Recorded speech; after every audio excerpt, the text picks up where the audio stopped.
Hello అండి, అందరికీ నమస్కారం. ఈరోజు మనం చేసేది కాబూలీ శనగలు చాట్. ఇది ఎంతో ఈజీ అండ్ స్నాక్స్ టైంకి ఎంతో మంచిది. సో దీనికి కావాల్సిన పదార్థాలు సగం కీరా దోసకాయ, తర్వాత ఉడికించి పెట్టుకున్న కాబూలీ శనగలు ఒక 4 to 5 విజిల్స్ పెట్టుకోవాలి. తర్వాత ఒక బిగ్ సైజ్ టమాటోలో హాఫ్ టమాటోని కట్ చేసుకొని వేసుకోవాలి. సన్నగా కట్ చేసుకోవాలి క్యారెట్, అలాగే టమాటో కూడా. అలాగే దీనికి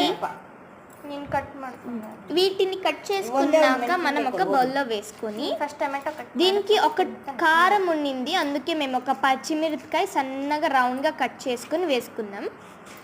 అలాగే 1 టేబుల్ స్పూన్ మిరియాల పొడి, 1 టేబుల్ స్పూన్ చాట్ మసాలా, అలాగే తగినంత ఉప్పు.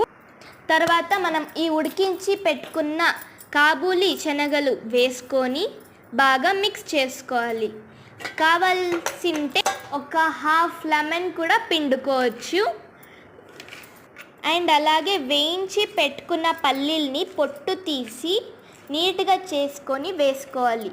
అది ఎంతో క్రిస్పీగా అండ్ అక్కడక్కడ తగులుతూ ఉంటే భలే ఉంటుంది.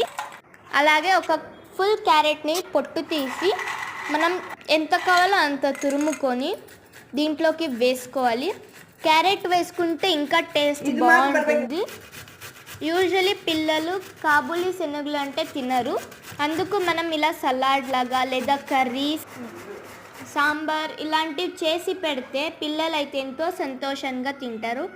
ఈ స్నాక్స్ ఎంతో ఈజీ, అలాగే ఇంట్లో ఉండే పదార్థాలతోనే చేసుకునే ఎంతో రుచికరమైన కాబూలీ శనగలు చాట్ రెడీ. సో ఈ వీడియో నచ్చినట్లయితే ప్లీజ్ లైక్ చేసుకోండి, అలాగే మీ ఫ్రెండ్స్ అండ్ ఫ్యామిలీ మెంబర్స్కి షేర్ చేసి సబ్స్క్రైబ్ చేసుకోండి. Thank you.